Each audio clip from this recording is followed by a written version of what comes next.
Hi there, my name is Zuzanna, I am a harpist and harp teacher, and this is another episode of the Coffee Break Harp. Today I will be talking about one extremely powerful practice strategy that most of us, including myself, could use more often: the rhythms. I will be showing you examples of how you can use this kind of practice in different pieces. You can find all these exercises in the free PDF for today's episode. If you click the link in the description of this video down below and leave your email, you will be able to download the episode notes and the transcript for this and all other episodes of Coffee Break Harp. And now back to the topic, the rhythms.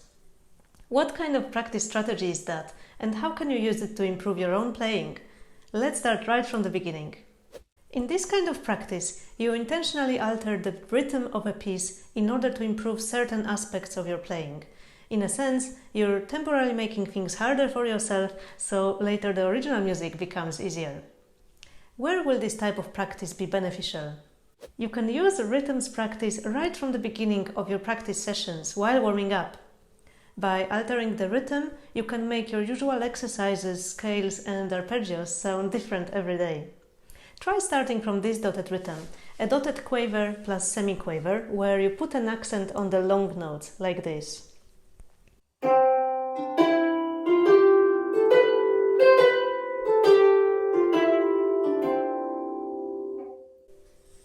Then you can try the slightly more challenging opposite rhythm. It sounds like this.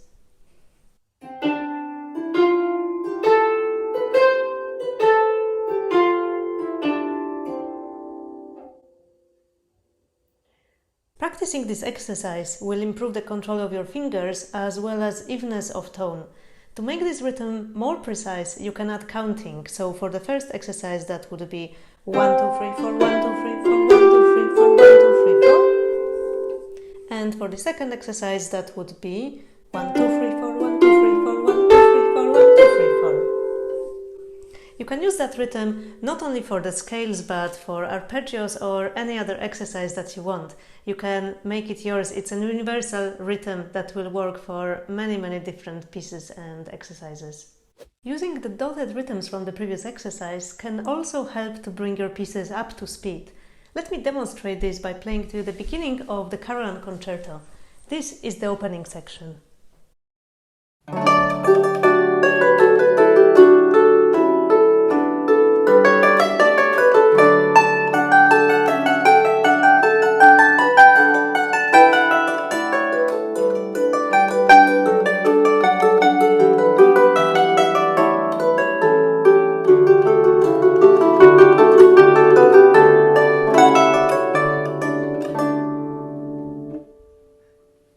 As you can hear, the right hand has to play a lot of notes and it's all quite fast. And if you've just started learning this piece and practice slowly and in a mindful way, you don't want to jump straight up to speed. Using rhythms gives you that intermediate step.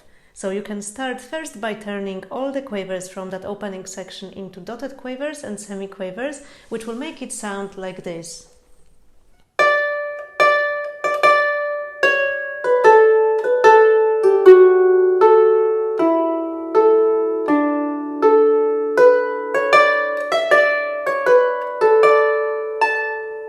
And then you can try the opposite rhythm, which will make it sound like that.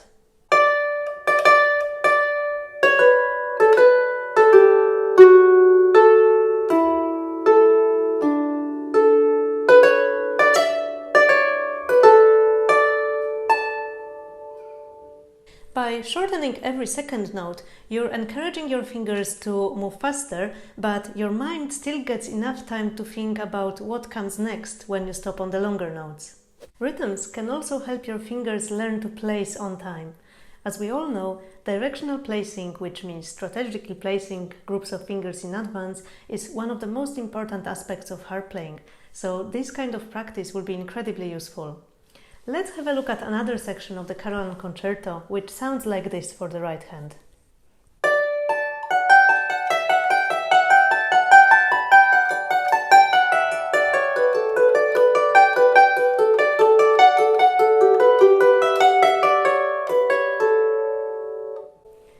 When you look at the music, you will see that although this may sound quite repetitive, in fact the pattern is not the same.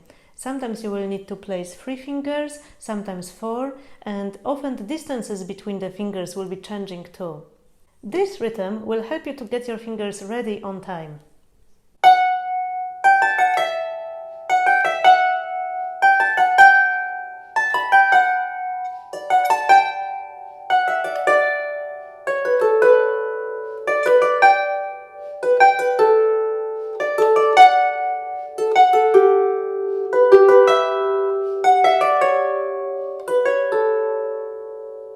Before you start, make sure that you know when and how many fingers you need to place. If needed, write in the music all the necessary brackets and fingering markings. You can keep altering this rhythm by moving the long note further and further into the groups of 4. As you may remember, we started from a longer note being the first one, but then you can play it on the second quavers to make it sound like this.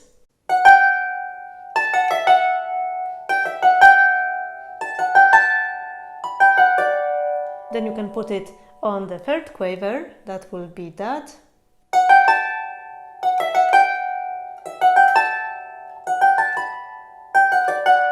And then on the fourth one, and then you will be back to the beginning. So altogether it's 4 different versions, but as you can see, you can be quite busy with all the different rhythms and patterns.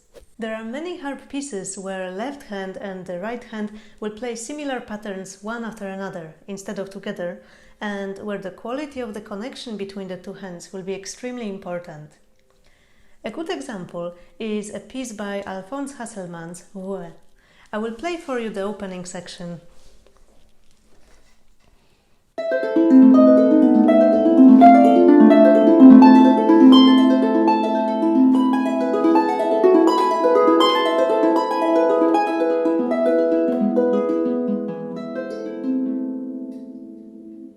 You want to make sure that the sound of the left hand is as similar to the right hand as possible. So to your listeners it will sound like one long line of 6 notes instead of 2 grips of 3. A good rhythm will be a pattern that makes you go more quickly over that connection. For example,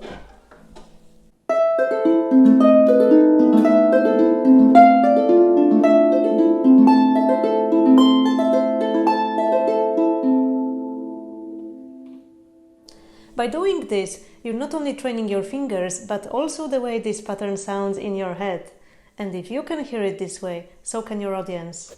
We'll look again at the same section of Rouet, but this time we'll combine the rhythm practice with another great strategy, chords. So instead of 2 triplets, we will turn these 2 groups of notes into chords, like this. This will again help you practice early placing of all 3 notes.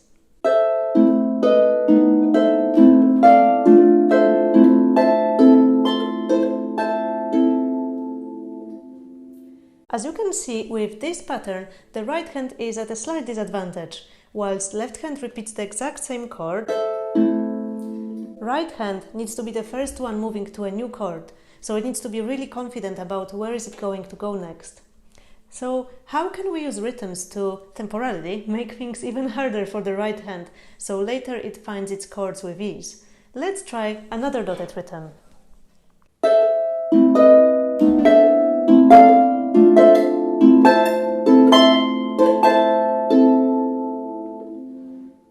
Pushing your right hand to find the next chord a little bit quicker will mean that when you're back to the original pattern, it will be able to find its way with ease. Some general remarks. 1. When practicing rhythms, keep the same fingering that you would use in the original version of the piece. So if, for example, you have an arpeggio with 3 notes played by 1, 2, 3, and you turn it into a chord, also use fingers 1, 2, 3 for the chord. 2. In most cases, you will have to go slower than your previous practice speed. This is normal, especially if you're new to practicing rhythms, so please remember to slow down before you start getting frustrated about the rhythms being too difficult. 3. With rhythm practice, you want to be super precise. If you're practicing dotted rhythms, for example, dotted quaver and semiquaver, you don't want that rhythm to turn into triplets or become a bit too jazzy.